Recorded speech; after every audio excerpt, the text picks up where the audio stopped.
História extremamente polêmica lançada recentemente nos Estados Unidos e que muda tudo o que sabemos sobre a origem do Noturno, um dos mutantes mais clássicos e queridos do universo Marvel e que revoltou uma galera imensa. Eu sinceramente não tenho opinião formada sobre tudo que eu vou mostrar pra vocês nesse vídeo, mas eu aguardo ansioso a opinião de todos vocês aí nos comentários, galera, beleza?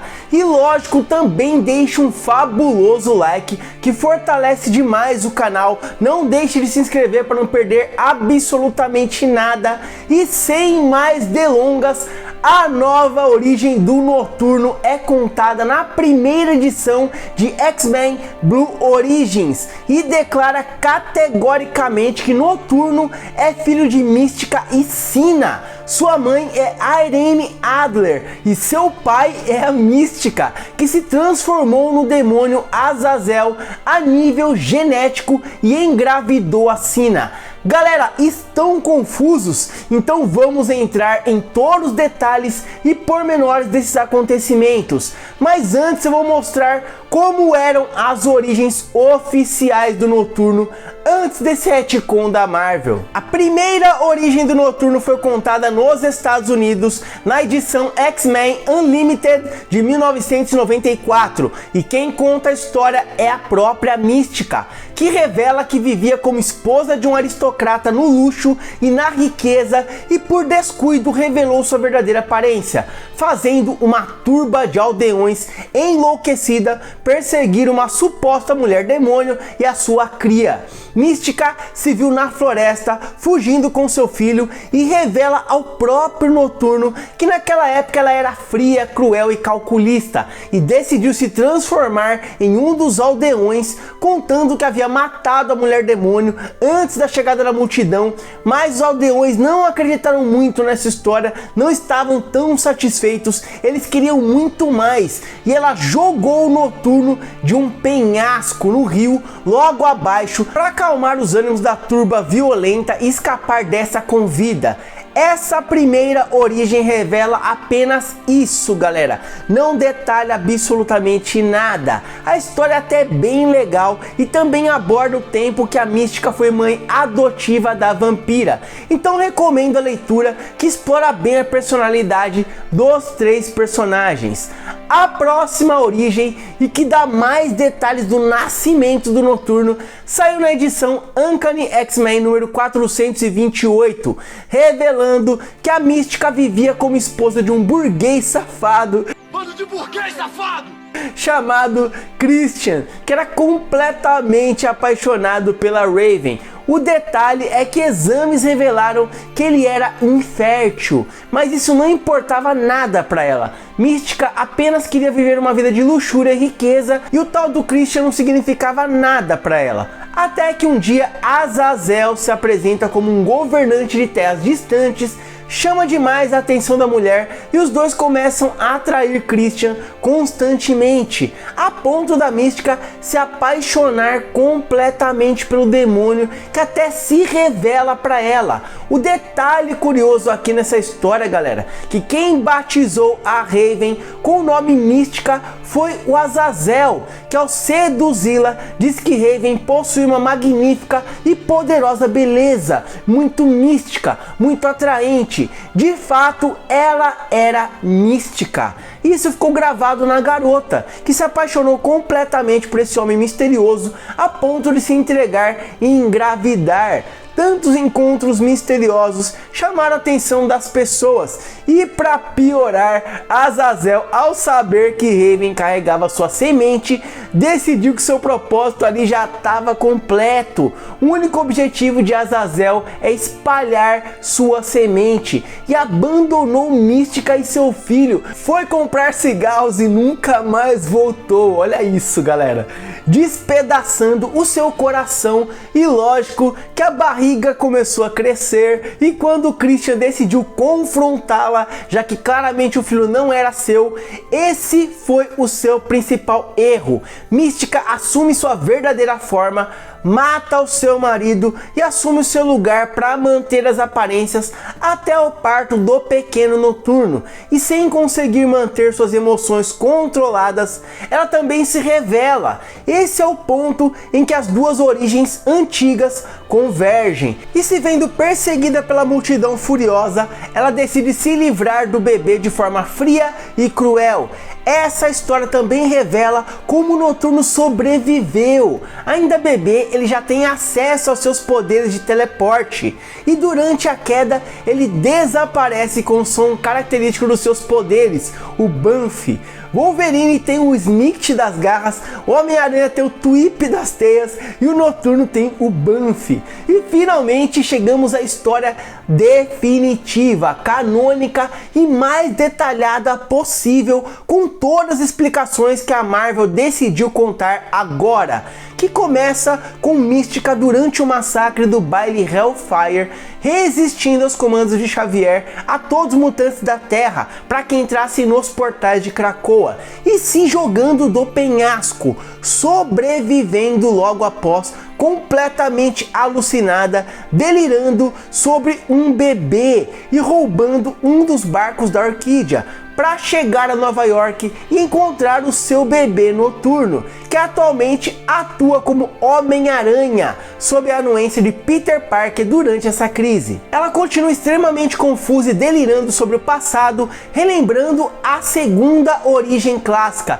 que eu já contei para vocês, galera. Na cabeça da Mística, o pai de Noturno até o momento é Azazel e ela é a mãe. E os primeiros detalhes acrescentados na nova origem começam aqui. Mística não estava se relacionando apenas com Azazel e seu marido, mas também com Irene Adler, a Sina, que foi contratada por ela como empregada para manter sua amante por perto, aos olhos do seu marido, e ao mesmo tempo sendo amante de Azazel, amando da Sina, o que é mais curioso e vai ser revelado o porquê lá na frente. Então prestem bastante atenção também no detalhe dessa imagem, onde a Irene Adler lá no fundo também está grávida. Tudo isso que eu narrei até agora são lembranças da Mística até o momento, galera. Outro aspecto diferente nas histórias de origem é que o Christian era um marido passivo, ingênuo,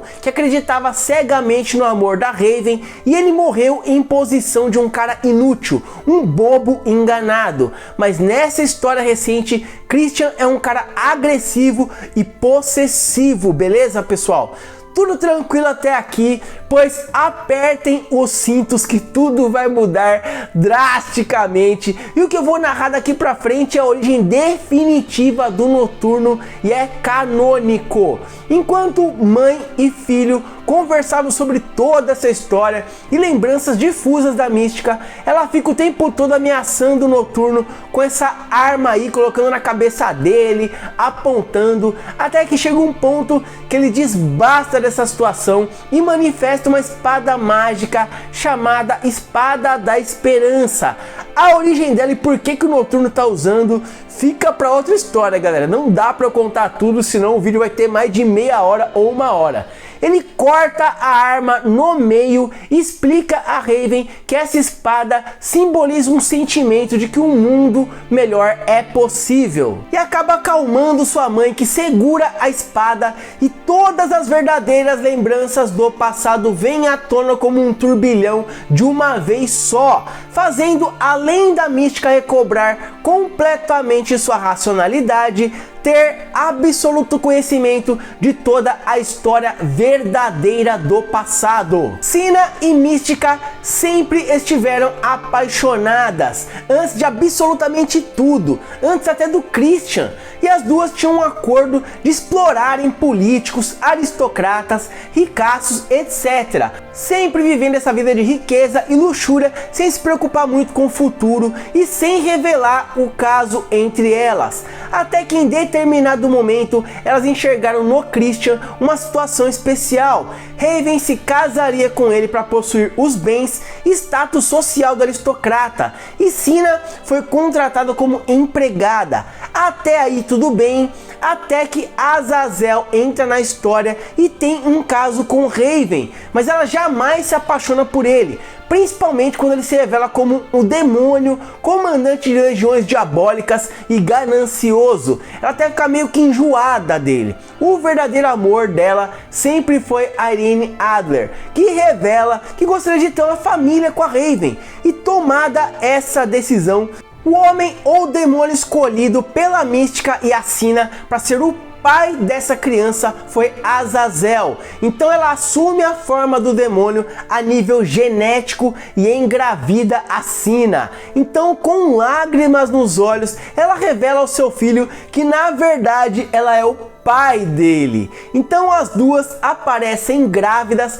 mas a barriga da Mística é falsa, apenas para manter as aparências para o Christian, que nesse caso não é bobo nem nada e descobre o relacionamento entre as mulheres e que Mística é mutante, e nesse processo acaba morto de novo, óbvio. Durante meses, Mística manteve as aparências alternando entre seu marido e Raven, amando a Irene até o fatídico dia do parto, onde temos mais uma cena extremamente polêmica que deu o que falar demais nos Estados Unidos, pois apesar de ser possível, não é uma posição natural para partos e rendeu, lógico, vários questionamentos e piadas, né, pessoal?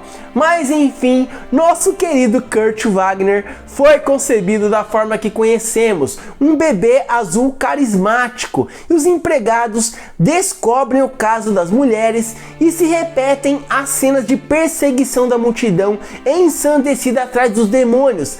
A diferença nesse caso é que a Cinna diz a Raven para ela fugir e proteger o bebê, depois voltar e buscá-la. Mística não joga o pequeno noturno do penhasco, mas sim o abriga sob uma árvore e volta para buscar sua amada que desapareceu, fugiu, escafedeu-se. Assim como o próprio bebê noturno, ele sumiu. Revelada essa trágica e verdadeira história, ela ainda conta que depois do acontecido ela chegou a encontrar a Cinna, que não explica o porquê que ela desapareceu, apenas diz que elas têm que tomar conta de uma garotinha, a vampira, galera, que cresceu sendo criada pelas duas. E ainda temos mais uma revelação bombástica. A Cinna amava a Mística. Por que ela deixou a Raven ter um caso com Azazel? Isso não tem explicação, né? Então lá vai. Nas suas visões, ela vislumbrou o fim do mundo pelas mãos do Rei Demônio. A menos que o Azazel pensasse que a Mística teria um filho seu. Tudo foi arquitetado pela Cinna, e esse herdeiro sabotou suas ambições de dominação do universo várias e várias vezes, como a gente já viu nas aventuras do Noturno. Era tudo um plano: perder o Noturno bebê, ele ser encontrado, crescer com todas as adversidades e se tornar um verdadeiro herói, salvar um mundo. Com essa revelação, Mística fica descontrolada, ela perdeu o filho dela, que ela realmente amava. Ela não era fria e odiava o Noturno, muito pelo contrário, ela sempre se lamentou por ter perdido o filho na floresta. E temos mais uma revelação chocante. Se o que foi contado até agora não é o suficiente para vocês, Mística fica tão pistola da vida com a Cinna que ela praticamente quer matar a mulher. Então a Irene tem uma brilhante ideia, tô sendo bem irônico aqui, tá, galera? Pedir ao professor Xavier para apagar a mente das duas, apagar todo esse passado desgraçado, para que elas possam viver juntas em paz, criando sua filha. Só que ficou meio esquisito isso, o Xavier meio que como um vilão desalmado, né, pessoal? Porque em vez dele apagar as memórias e dar alguma memória boa do passado, não, nada disso. O professor deixou no lugar essa lembrança maldita de que ela abandonou o Noturno, e tudo vem à tona lá no massacre em Krakoa, quando Xavier acidentalmente quebrou essa lembrança falsa, forçando a Mística a renegar as mentiras. Por isso que ela ficou alucinada, confusa e clamando pelo seu bebê. Bom, fica esse pequeno furinho de roteiro aí, galera, para finalizar essa história com mãe e filho ou pai e filho se abraçando, prometendo que nunca mais vão se separar um do outro. Agora eles estão firmes e fortes, sabendo de toda a verdade daqui pra frente. E aí, galera, gostaram dessa polêmica e controversa história da Marvel? Eu tô super curioso para saber de vocês, o que vocês acharam disso tudo? Por que a Marvel foi mexer nesse vespeiro logo agora, cara? Deixem aí nos comentários a opinião de vocês. Lembrando sempre de deixar aquele fabuloso like, se inscreva, assim você não perde nada. E eu vou produzir mais vídeos com uma frequência maior daqui pra frente. Eu fico muito feliz com o feedback de vocês. Então, muito obrigado. Eu vou ficando por aqui. Um grande abraço e até a próxima.